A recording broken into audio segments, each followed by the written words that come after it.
we got quite a bit of parts here. We got outer or inner tie rods, outer tie rods, um, rack and pinion boots, some muffler clamps, muffler. We're going to be doing some work on the 92 Galant. And the inner and outer tie rod's bad. Actually, I've got one outer tie rod that's good, but since I'm doing the other three, I might as well do that one too. But I was gonna check the alignment before I started just to see what it was, and I've kind of got a system of doing it that's worked good enough to keep the tires from wearing. Take a board, put a nail in it, line it up, then where it's just making contact with the tire, and spin the tire so it puts a line all the way around the tire, and then the line will be perfectly, it doesn't matter actually where on the tire you do it, because the line will be the same on the front, in the same exact place on the tire on the front and the back. It doesn't have to be in the middle. So you do that on both sides, and then you take a tape measure, and then at the same, of course it's jacked up right now, but you put it on the ground, and at the same spot on the tire, like, the same height, just say, you go up 6 inches from the ground or so, measure straight across line to line on the front and the back, and the difference, it will be either your toe in or toe out. On a rear wheel drive car, normally you want about 1/8 of an inch toe in, which would mean the distance in the front would be like 1/8 of an inch shorter than the distance in the back, because the front tires on a rear wheel drive car, as you're driving, will want to push out in the front. So by towing them in about 1/8 of an inch, when you're driving, it'll put them close to zero after they push out a little bit. And normally on a front wheel drive car, you'd want the opposite, because you want toe out, which would mean the front would be like 1/8 of an inch out, longer distance, because on a front wheel drive car, it's wanting to drive the front tires in. So that kind of gives you, close enough. I mean, something like this, as long as it doesn't wear the tires. If it starts wearing the tires, then I'll just go get it aligned. Yep, choo-choo. Go. And anyway, so I was gonna check it to see what it was now, because it's not wearing the tires. But my tire rods are so bad. There's no way I could check the alignment on it. I mean, there's like 1/4 inch on each side plate. This one's bad, even worse. This one's got a bad inner and outer, and the other side just a bad inner. That's really bad. So we will. I'm not going to do a how-to or anything on this. I'm just going to kind of do an overview as I do the progress. I'm going to pull the wheels off, and then I've got a inner tie rod removal tool. I'll probably show that to you. And we'll remove the inner and outer tie rods, and then I'm going to go ahead and count the turns when I take the outer tie rod off the inner. Just count how many rotations you have to unscrew it, and that'll give us kind of a ballpark figure on how the new ones should go back.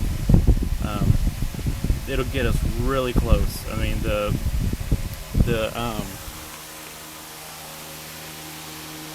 specs, on this brand, I mean, they should be really close. They're not going to be perfect, so I'm sure the alignment will be off, but that'll give us a good starting point.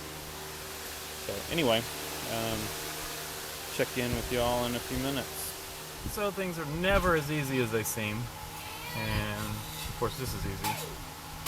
That is not, and I didn't know about that. That's one of the boots on the CV axle. So That's not good, but I was just up under here a while back and it wasn't torn open like that. So I think the CV axle is probably still fine.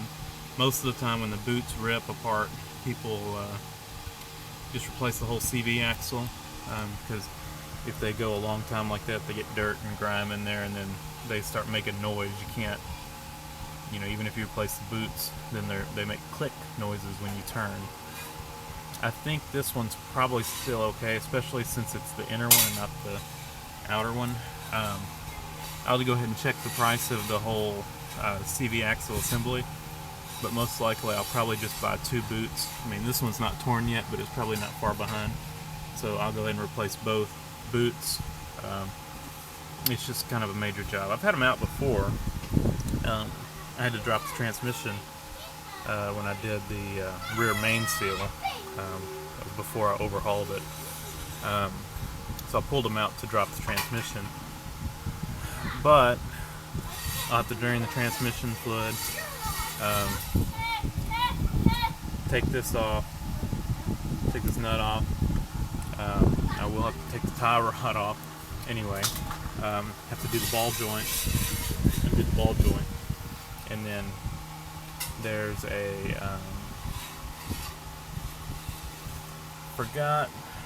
there's something on the transmission end, I think, or maybe it just pulls out. I'll have to look at my book. It may just pull out.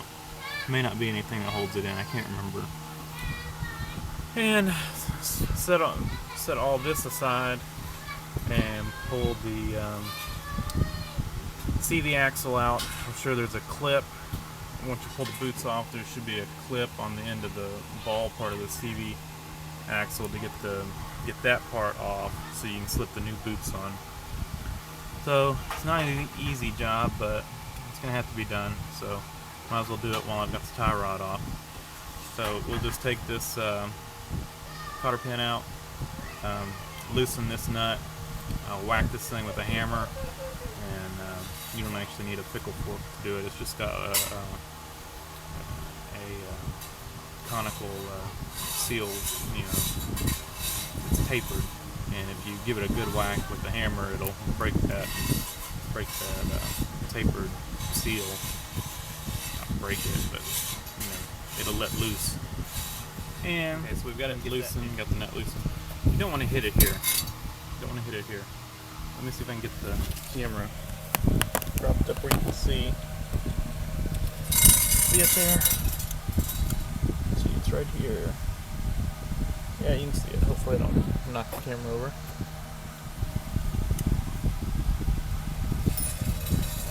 Can't see it real good, but oh.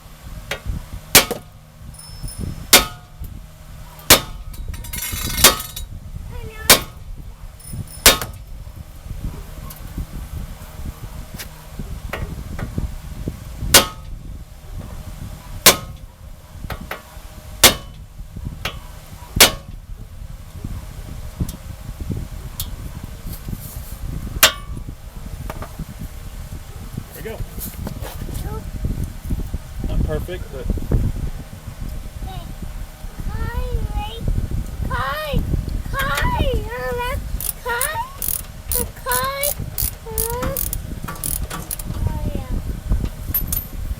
sometimes you're gonna have to just tap it on the end there, but you don't want to have to pound it there. So if you hit it, whack it a few times there.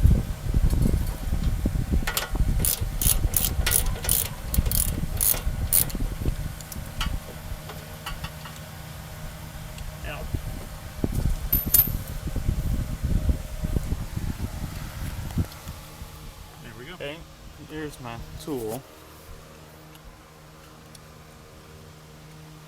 It's got the little inserts.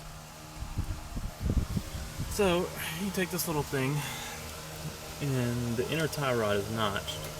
So it goes right on there, and then take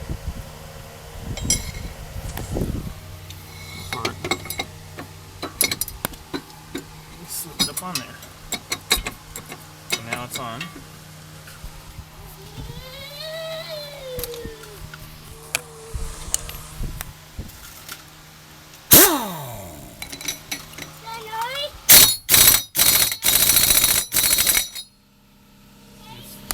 Loose.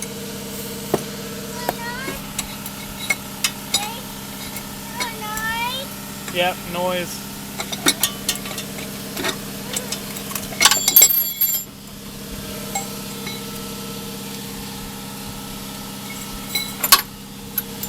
There's actually a little clip thing you bend over to lock it. Now I'm coming out, I just go ahead and knock them out. It comes with a new one. So we in pretty good shape. Oh, and all you do on this thing, I'll show you. You put it on there. I don't know where Bubba is. Bubba went in the house? Okay. This goes on the inside. And that goes over, and then you just knock the ends over. To get it off, you just take a screwdriver and knock them, just to bend them, straighten them up a little bit. So it'll spin off. So, pretty easy. And we put the other one back on.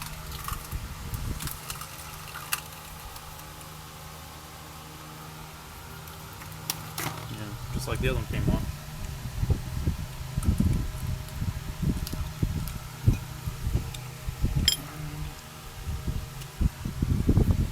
Look like pretty good ones. These are cheap ones.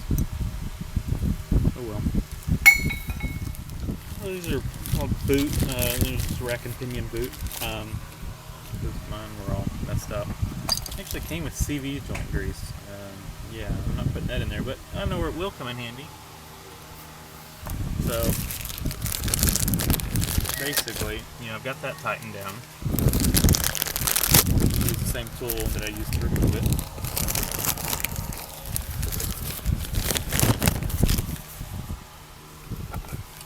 So just came with long tie wraps. Sorry the bad camera work. So this just slips up on there.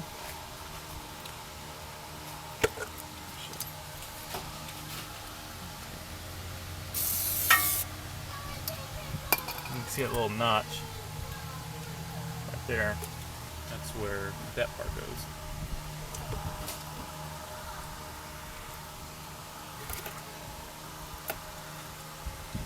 Oh, and I gotta ding that. I'll slip up on there, but first I gotta ding the little lock washer thing. So I'll get that up on there, and then I'm gonna go ahead and put the tie rod on, but not put it in here yet, because I gotta take all this off to get the boot on there, and then I'll check the other side. I may do both, put boots on both sides, but I need to call and try to get the boots, make sure I can get them.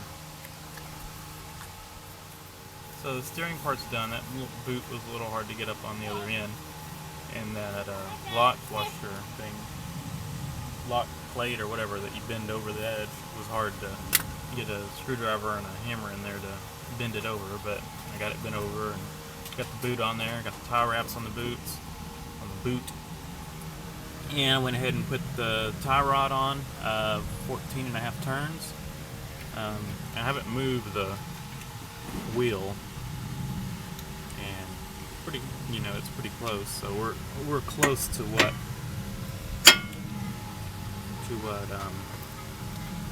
it was before, and then we'll check it when we get done. But I'm gonna stop right there and start working on the other side, and then when I get my boots, I'll start tearing, or start taking this all off. Probably have to get me a socket for that, because I don't have one here. So, let's see if we can tell what size that is. I'm gonna get my caliper and put on it. We'll see what it is. Because I don't think I'm gonna break it loose with this. Need the impact. So we'll pick up there. I'm not gonna film the other side because it's just like this side. So I didn't have a socket, so when I went to,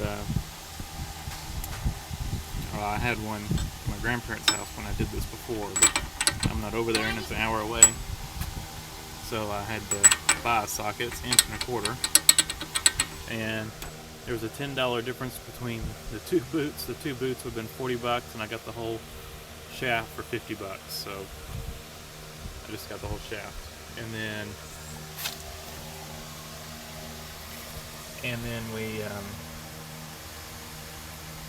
we're gonna have to, I've loosened off the nut on the ball joint, so we'll go ahead and hit that.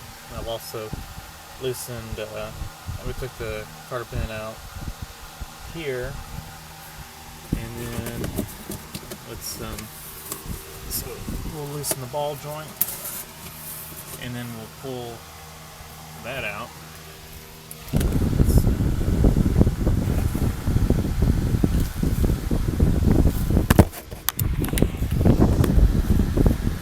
Fan's blowing pretty hard.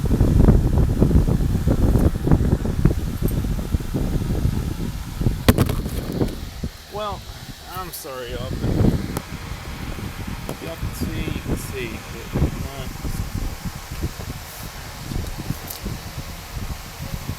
in a bad spot here.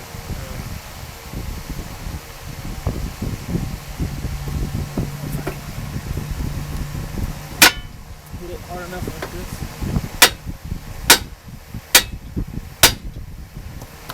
Yeah, I got it.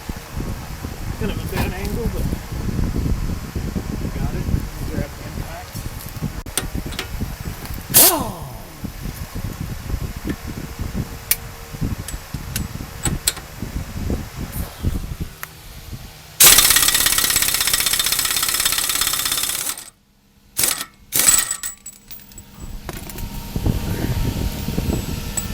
Alright. Don't lose those. That's loose. And I'll finish taking that ball joint off. We'll drop this down, pull this whole spindle and everything out of the way, slip this out, and probably the next step I'll do before I loosen this too much is go, well, I'll probably go ahead and take the ball joint off, but then the inner one, you don't pull the shaft out. Don't do that. You gotta get, here, I can show you this one. You just get like a pry bar or something and get right in here and pry up against the frame or subframe on the car or something and pop it out of the transmission. But I'm gonna go ahead and drain the, there's a drain, I don't know if you can see it through there, on the bottom of the transaxle right there, and that'll drain the transmission fluid out of that part of the transaxle, so when you pull this out, you don't get transmission fluid spilling everywhere. So I'll drain that, then I'll get a pry bar and pop this out of the transmission transaxle. It's got a just like this little spring clip thing that just kind of pops in a groove in the transaxle, so you can it just pops out. And that's the only thing that holds it. So just don't pull on the shaft, pull it out, and go pull out of this joint. So we'll get that done and start putting it back together. All right, it's out. I used a big screwdriver to get back in there and up against the frame. Popped it out of the transmission after I drained the transmission fluid that was in that transaxle housing. After I drained that out so it wouldn't spill all over the place, and pulled the ball joint out there, pulled this up out of the way, slid the axle out of the hub, and then pulled the whole assembly out. So we'll slip the new one in and put everything back in. It's actually not that difficult of a job.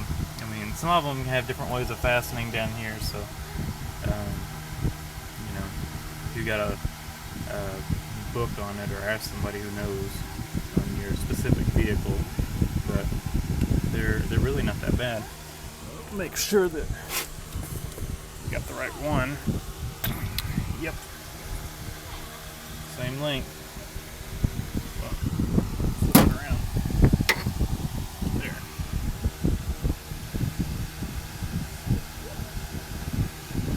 Yep. Same thing. So put it all back together.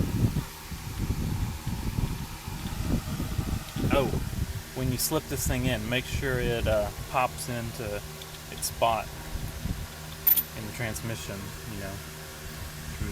Slide it in and pop it in place. A little snap ring will snap into a groove in the other spline part of in the transaxle. And got the nut torqued down. Got a new cotter pin on it. And I'm going to wait to put the tie rod on, and I'm going to do the other side, then I'll put both tie rods on, and then I'll measure the alignment. I'm not going to film the other side because it's the exact same way, except I won't have to do the CV joint on the other side. So it should be pretty quick. So anyway, we'll pick back up at the alignment. So we've got our line on the tire, and then we will get somebody else to hold the other side. And we'll see, we'll line the tape measure up on that line, something like that. See what it measures, something like that. And then we'll do it in the back. Alright, so it is now, I've got the front end line, it is towed out 1/8 of an inch. Now, when you're putting your tape measure on the lines, it helps out instead of going by this stupid thing on the end. On one end, just maybe start at 2 inches or something, so you can put that 2-inch line right on the line on the tire, and then when you get to the other side, you put it right on the line of the tire, and you can pull the slack out of the tape to make sure the tape measure is not drooping or something, so you can get it pretty much exact. So I've got it 1/8 of an inch towed out on the front end, and it should make up most of that when it drives. It'll pull the front tires in. So we'll see how the tires wear, and if they start wearing, then I'll go get it aligned. But I really think it's close enough not to wear the tires out, and I'll be able to tell how it drives. Make sure it feels good going down the road. So we're done with it.